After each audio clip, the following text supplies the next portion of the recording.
오늘 함께 살필 하나님의 말씀은 신약성경 사도행전 24장 24절에서 27절까지의 말씀입니다. 사도행전 24장 24절에서 27절입니다.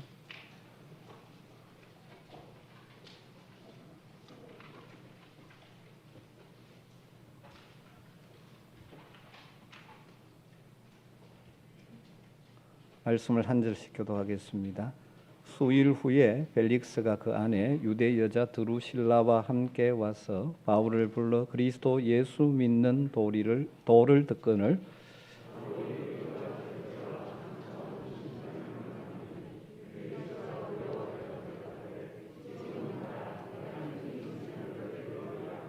동시에 또 바울에게서 돈을 받을까 바라는 고로 더 자주 불러 같이 이야기하더라. 이태가 지난 후 보르기오 베스도가 벨릭스의 소임을 이어받으니 벨릭스가 유대인의 마음을 얻고자 하여 바울을 부류하여 두니라. 아멘. 지금 말고 조금 있다가, 오늘 말고 내일 아니면 며칠 후에 이런 식으로 무엇인가 할 일을 미루고 연기했던 경험들이 아마 우리 대부분 있을 것입니다.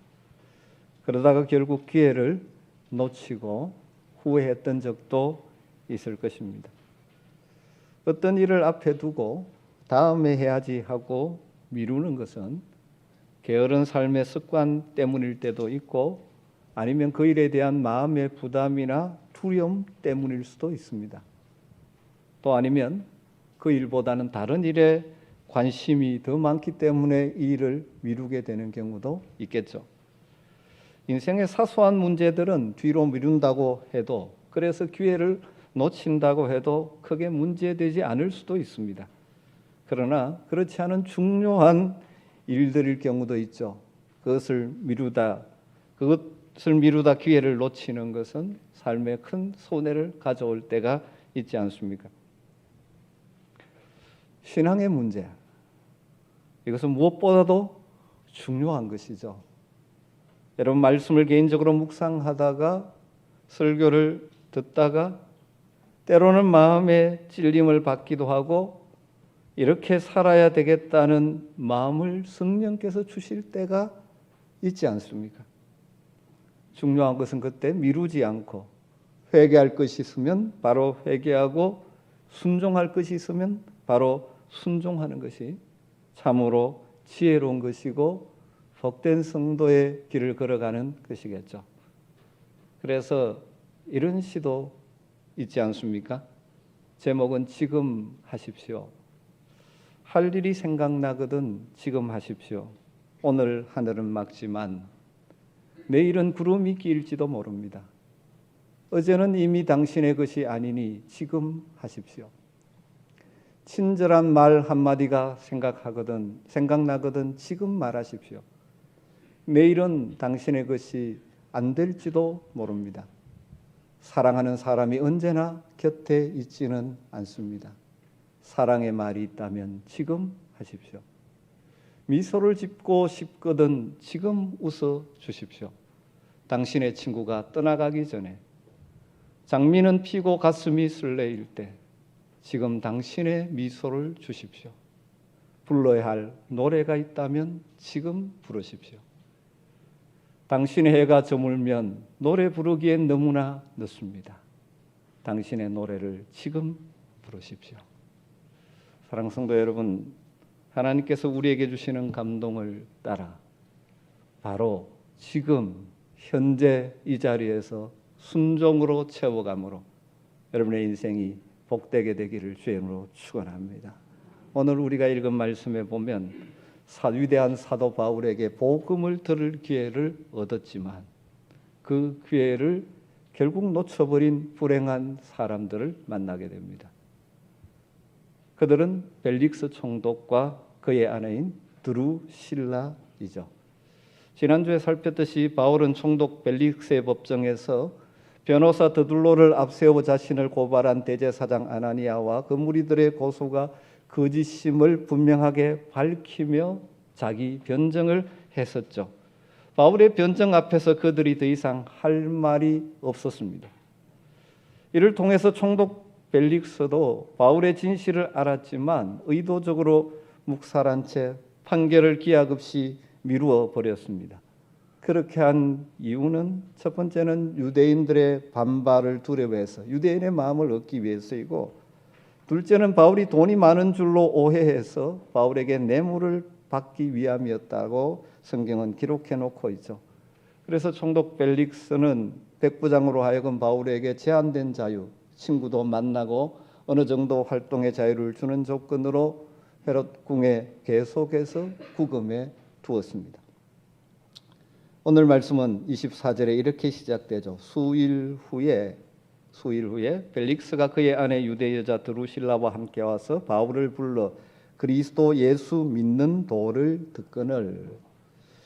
며칠이 지난 후에 총독 벨릭스가 그의 아내 드루실라와 함께 헤롯 궁의 구류에 누웠던 바울을 개인적으로 부릅니다. 역사의 기록을 보면 벨릭스에게는 3명의 아내가 있었다고 합니다. 이 드루실라는 3번째 아내였습니다. 성경은 유대 여자 드루실라라고 밝히고 있는데 유대 여자이죠. 더 정확하게 표현한다면 헤롯 가문의 여자였습니다. 드루실라는 헤롯 대왕의 손녀입니다. 헤롯의 아들인 아그리파 1세의 딸이죠. 원래는 16살 정도의 시리아 쪽에 있는 작은 나라인 에메사 왕국의 나이 많은 아지주스 왕과 정략 결혼을 했습니다. 헤롯이 이 가문들이 이 권력에 욕심이 많기 때문에 이런 딸을 정략 결혼을 시켰죠. 그러다가 야심이 많은 로마의 이 권력가인 벨릭스를 만나게 됩니다. 벨릭스도 성공의 욕구가 아주 강한 사람이죠.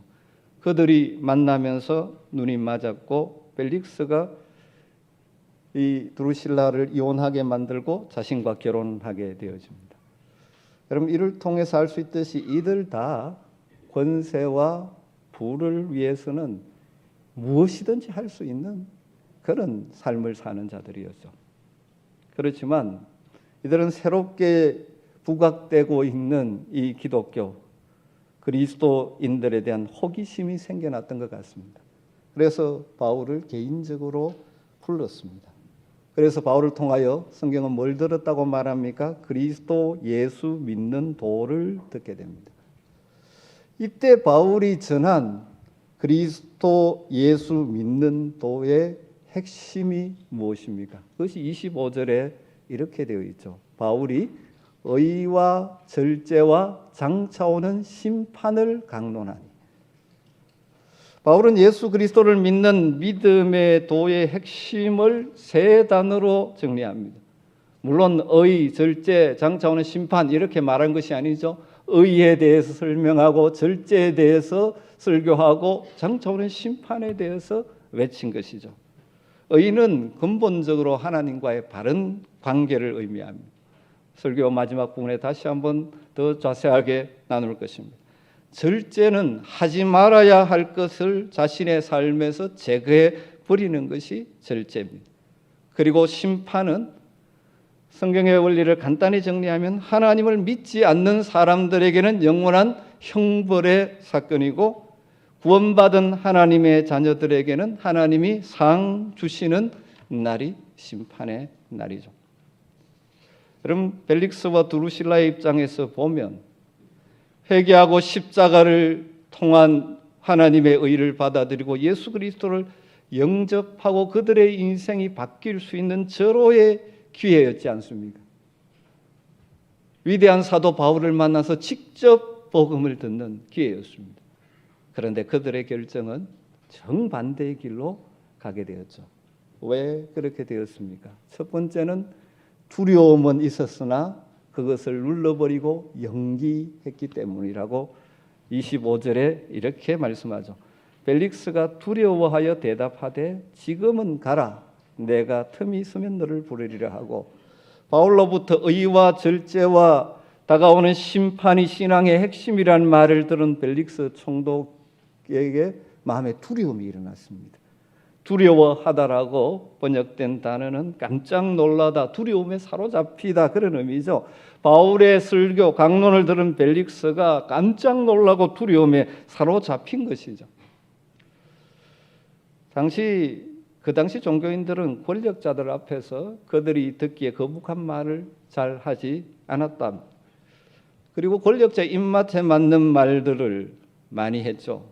앞에 나오던 더둘로가 바로 그렇지 않습니까? 아첨하고 더욱이 뇌물을 탐할 뿐만 아니라 아내를 3명이나 둔 욕망에 사로잡혀 살고 권력욕에 사로잡혀 있는 벨릭스에게 바울이 선포한 메시지가 무엇입니까?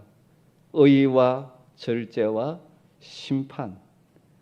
이 의와 절제, 심판, 이 단어들은 하나도 벨릭스가 거리낌없이 받아들일 수 없는 단어죠. 불의하게 살고 절제하지 않고 사는 자들에게 장차 하나님의 심판이 있다는 바울의 선포에 벨릭스는 두려움을 느꼈던 것이죠. 그런데 두려움을 느꼈으면 이것을 회개하고 고치면 좋을 텐데 벨릭스는 어떻게 해버립니까? 틈이 나면 부르겠다 하고 바울을 돌려보내고 말았습니다. 여러분, 우리가 하나님의 말씀을 묵상하고 말씀을 듣다 보면 때로는 이 말씀이 우리 속에 경건한 두려움을 불러일으킬 때가 있습니다. 많은 사람들은 그 말씀이 주는 경건한 두려움 앞에서 자신의 삶을 돌이키고 회개함으로 생명의 길, 복된 길을 걷게 되어지죠. 그런데 종종 그 두려움을 무시하고 그 말씀에 대한 반응을 뒤로 미루어 두면 그 두려움은 점점 사라지고 결국은 말씀을 거부하는 자리에 떨어지고 맙니다. 생명의 말씀을 거부하기 때문에 생명의 길을 걷지 못하게 되는 것이죠. 물론 여기 앉아 예배드리는 우리 모두는 하나님 말씀 앞에서 경건한 두려움에 반응해서 내게는 의가 없고 십자가를 통하여 주시는 하나님의 의를 믿고 붙들므로 구원받은 자들이지 않습니까? 하지만 매 순간 우리에게 주어지는 말씀 앞에서 우리도 너무 자주 미루거나 거부의 반응으로 말씀과 함께 역사하는 성령을 소멸시켜버리는 어리석음을 범해서는 안 되지 않겠습니까? 그런데 사실 그럴 때가 많습니다. 말씀이 도전이 되어지는데 그것을 미루어 두면 말씀과 함께 역사하시는 성령이 우리 가운데 일하지 않게 되는 것이죠. 사랑하는 우리 아멘의 모든 성도들은 하나님 앞에서 여러분에게 들려지는 하나님의 말씀 앞에서 때로는 경건한 두려움을 가지면서 그 말씀 앞에 여러분의 삶을 재조정하는 회개와 적극적인 순종으로 반응함으로 생명의 길을 걸어가는 복이 있게 되기를 주의 이름으로 축원합니다. 두려워해서 그 다음 연기해 버렸는데 그 다음 단계가 어떻게 됩니까? 그의 욕심이 이 두려움마저 다 제거해 버리고 마지막 이 복음의 메시지를 거부해 버리게 되죠. 26절은 이렇게 기록하고 있습니다. 동시에 또 바울에게서 돈을 받을까 바라는 거로 더 자주 불러 같이 이야기하더라. 벨릭스가 두려워서 바울을 빨리 돌려보냈는데 그 두려움이 오래 가지 않았던 것 같습니다. 왜 그렇습니까? 그 안에 있는 돈에 대한 욕심이 두려움을 밀어내 버렸습니다. 그래서 바울로부터 돈을 받으려는 기대를 가지고 바울을 자주 불러서 대화를 나누었다고 말합니다. 벨릭스가 바울에게 돈을 받기를 기대하는 이유는 아마도 바울이 자신을 변정할 때 한 말 때문이라고 추정해 볼 수 있습니다. 벨릭스는 바울에게 돈이 많이 있다고 착각했던 것이죠. 바울이 자신의 무죄를 주장하면서 자신이 예루살렘에 온 이유를 이렇게 설명했죠. 여러 해 만에 내가 내 민족을 구제할 것과 재물을 가지고 왔어. 예루살렘에 왔다가 성전에 갔고 결례를 행했고 양심에 거리낌 없이 살았다. 이런 다양한 말을 했는데 벨릭스 귀에는 뭐가 들립니까? 구제할 재물을 가지고 내가 왔었다. 바울이 예루살렘을 방문한 하나의 목적이 그것이었죠. 예루살렘에 기근이 들어서 성도들이 어렵기 때문에 마게도냐 지역의 성도들이, 아가야 지역의 성도들이 헌금한 것을 가지고 대표단과 함께 그것을 전달하기 위해서죠. 이 변명하면서 살짝 그 자신이 온 이유 가운데 하나를 설명했는데, 아마 벨릭스의 귀에는 구제할 것과 재물을 가지고 왔다, 이것이 크게 들렸는 것 같습니다. 바울에게 돈이 많으니라고 생각한 것으로 확장된 것 같습니다. 여러분, 우리 사람들은 아무리 중요한 말을 해도 자기가 듣고 싶은 것만 듣게 되는 경향성들이 있습니다. 여러 가지를 이야기하는데 자기가 듣고 싶은 것만 들어요. 같이 들었는데 어떤 사람은 이걸 들었다 그러고 이걸 들었다 그럽니다. 이걸 이제 확정 편향성이라고 말하는데, 여러 가지 말 중에 자기가 듣고 싶은 것이 들려지는 것이죠.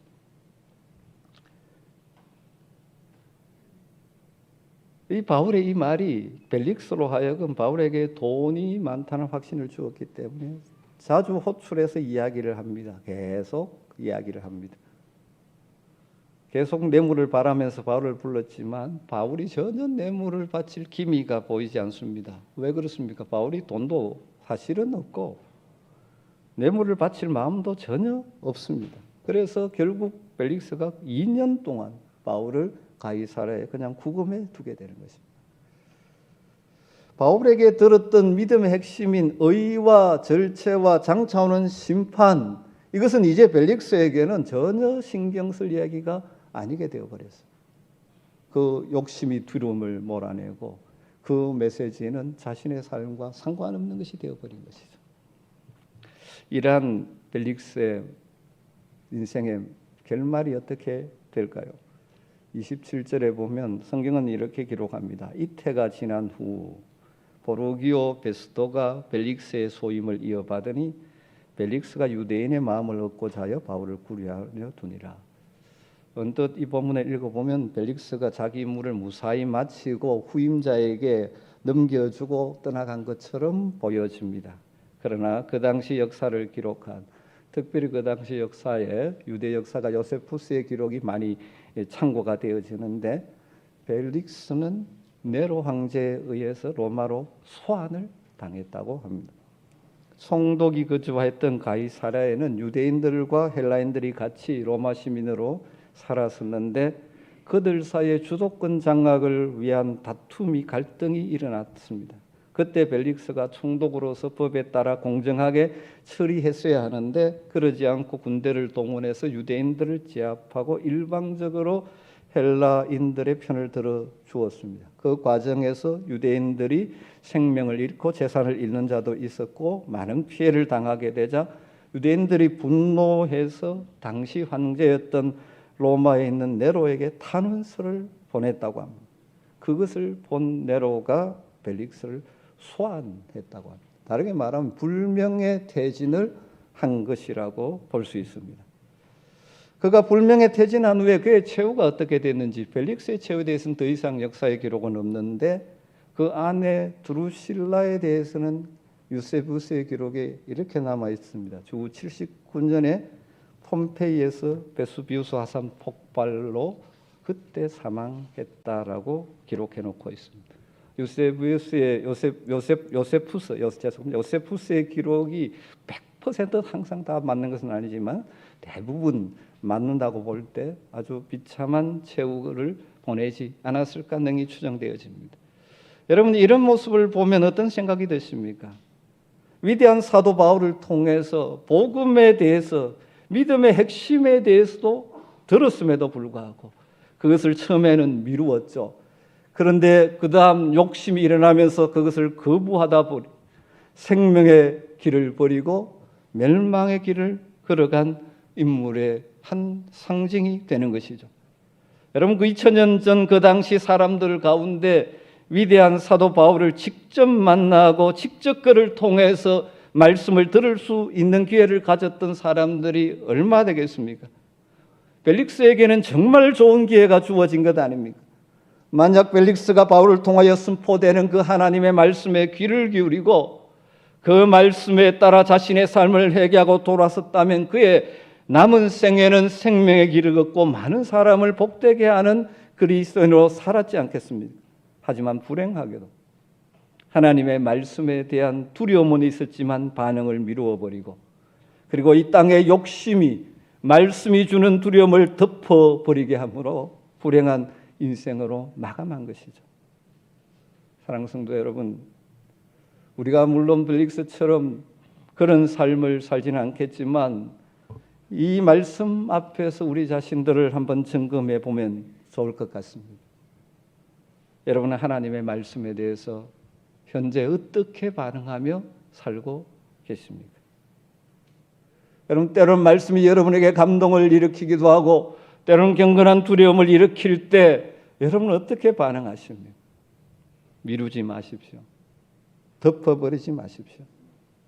말씀을 농담처럼 여기다가 소돔에서 망한 롯의 사위처럼 말씀을 가볍게, 하나님의 말씀을 가볍게 생각하지 마십시오.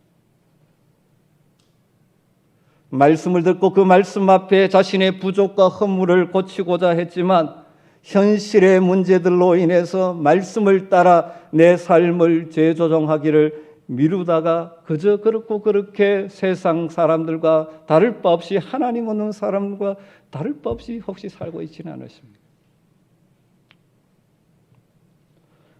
말씀을 마무리하면서 이 시간 벨릭스 앞에서 선포된 복음의 핵심, 믿음의 핵심에 대한 이 세 단어를 좀 더 생각해 볼 필요가 있을 것 같습니다. 바울은 믿음의 핵심을 세 가지로 정리했습니다. 의, 절제, 심판. 여러분, 의가 무엇입니까? 우리는 의라고 하면 정의로운 행동을 생각하기가 쉽습니다. 여러분, 그러나 성경에서 말하는 의의 가장 기본적인 의미는 하나님과의 바른 관계를 갖는 것이 의입니다. 사실 범죄하여 타락한 인생들은 의롭지 못합니다. 그래서 성경은 의인은 없나니 하나도 없다라고 선언합니다. 왜 그렇습니까? 하나님과의 바른 관계가 깨어졌습니다. 그래서 하나님을 두려워하지 않습니다. 하나님의 법을 중요하게 여기지 않습니다. 그러니까 자기 욕심대로 살아갑니다. 그 결과 뭐가 나타납니까? 다양한 불의한 행동들이 나타나는 것이죠. 그런데 인간은 스스로의 힘으로 그 불의에서 벗어날 수가 없었습니다. 그런데 하나님께서 길을 여셨죠. 하나님의 의를 우리에게 선물로 주셨습니다. 예수 그리스도를 보내셔서 우리의 죄를 다 지시고 우리의 죄책을 감당하시기 위해서 십자가에서 우리의 죄의 문제를 해결하셔서 하나님과 막힘없는 하나님과의 관계를 회복해 주셨습니다. 그리스도 안에서 하나님을 하나님으로, 하나님을 인생의 주인으로 모시고 하나님과 바른 관계 속에 살아가면 우리의 삶의 구체적인 영역에서 의가 드러나게 되는 것이죠. 우리 그리스도인들이 말씀과 기도를 통해서 경건 훈련을 계속하는 궁극적인 목적도 무엇입니까? 바로 의롭게 하나님과의 바른 관계 속에서 살아가기 위함입니다. 절제. 우리는 절제라는 말을 들으면 절약하는 것, 또 내 삶의 어떤 부분을 조절, 컨트롤하는 것을 생각하기 쉽습니다. 예를 들면 돈을 흥청망청 쓰는 아들이 있을 때 부모가 절제하라고 말하는 것은 돈을 절약해서 하는 말이 되겠죠. 술에 빠져 살아가는 남편에게 아내가 절제하라는 것은 술을 적당하게 조절해 마시라는 뜻이겠죠. 그러나 성경 오늘 본문에서 말하는 절제로 번역된 헬라어 단어 엥크라테이아라는 단어의 기본 의미는 하지 말아야 할 것을 제쳐놓는 것, 하지 말아야 할 것을 제거하는 것, 이것을 의미합니다. 다르게 말하면 육신의 욕망을 따라 살아가는 삶의 요소들을 제거하는 것. 그래서 적극적으로 하나님이 기뻐하시는 것들로 내 삶을 채워가는 것, 이것이 진정한 절제입니다. 심판. 성경은 반복해서 하나님의 심판이 있다는 것을 상기시키고 있죠. 순간순간 죄가 간증할 때 하나님께서 심판하셨죠. 노아 홍수로 또 마지막 심판의 날이 있다라고 성경은 말하죠. 구약에서는 여호와의 날이라고 표현하고 신약에서는 주님이 다시 오는 재림의 날이 바로 심판의 날이기도 하다고 말씀하죠. 그런데 성경에서 말하는 심판에 대해서 간단하게 핵심을 정리하다면 그 심판의 날은 어떤 날입니까? 믿지 않는 자들에게는 하나님의 영원한 형벌의 날이죠. 구원받은 하나님의 자녀들인 우리들에게는 하나님이 상 주시는 날이에요. 즉 하나님께서 우리에게 주신 시간과 물질과 재능을 무엇을 위해 어떻게 잘 사용하는지를 계산하시고 그 계산을 따라 상 주시는 분이 우리 하나님이시죠. 그래서 히브리서 11장 6절에서는 이렇게 말하죠. 믿음이 없이는 하나님을 기쁘시게 하지 못하나니 하나님께 나아가는 자는 반드시 그가 계신 것과 또한 그가 자기를 찾는 자들에게 상 주시는 이심을 믿어야 할지니라. 여러분, 구원받은 하나님의 백성들, 믿음으로 하나님께 나아가는 자들, 믿어야 될 것이 무엇입니까? 하나님이 지금도 살아 계신다는 것, 그리고 그 하나님은 자기를 찾고 구하는 자들에게 상 주시는 이시라는 사실을 믿으라고 말합니다. 여러분, 의와 절제와 심판이 우리의 믿음의 중요한 핵심이라고 바울은 설교하고 있습니다. 여러분, 이것을 잘 기억하십시오. 이 세 가지가 성도의 삶에는 순서가 이렇게 역으로 작용을 하는 것 같습니다. 우리가 성숙한 믿음으로 살아가려면 먼저 하나님의 심판을 인식하는 것이 필요합니다.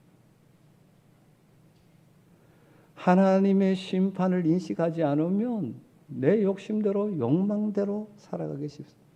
왜 이 땅이 이렇게 타락해 가고 부패해 갑니까? 하나님을 존재를 믿지 않고 하나님을 두려워하지 않고 하나님의 심판을 믿지 않기 때문에 욕망대로 사는 것입니다.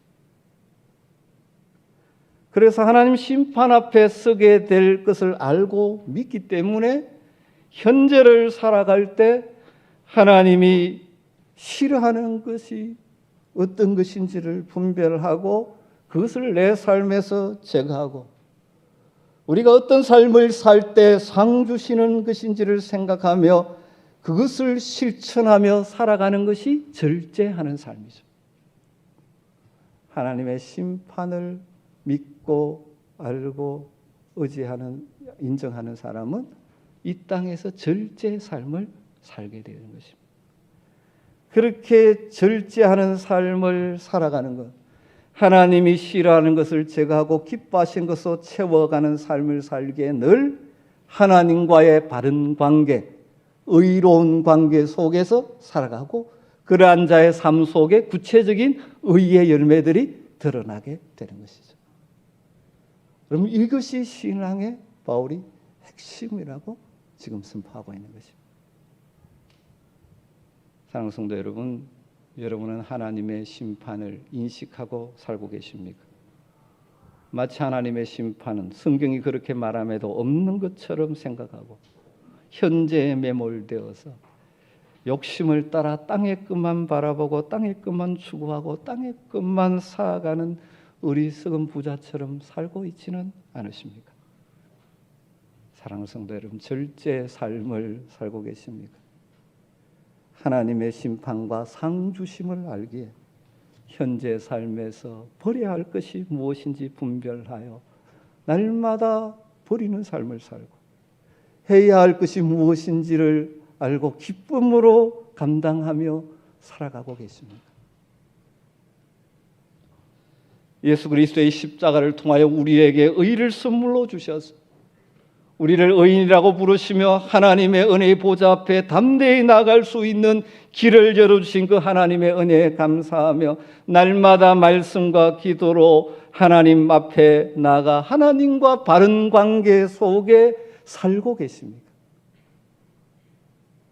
그래서 내 삶에 선한 열매들을 남기며 살고 계십니까? 무엇보다 날마다 하나님의 말씀 앞에 바르게 반응해서 때로는 말씀을 따라 내 삶이 맞지 않으면 재조정하는 회개를 실천하고 하나님이 기뻐하시는 삶의 방향성을 발견하고 한 걸음 한 걸음 생명의 길을 걸어가면서 선한 열매를 남기는 복 있는 여러분의 남은 생애가 되기를 주의 이름으로 축원합니다. 기도하겠습니다. 하나님 감사합니다. 오늘도 말씀을 통하여 의와 절제와 심판의 메시지를 듣게 하시니 감사합니다. 하나님의 마지막 심판, 믿지 않는 자들에게는 멸망이지만 우리에게는 상 주시는 그 날을 바라보며 현재를 절제하며 살아가므로 하나님과 늘 바른 관계 속에서 의의 열매를 맺는 복된 성도의 삶을 살 수 있도록 성령님 우리를 붙들어 주시옵소서. 예수님의 이름으로 기도드리옵나이다.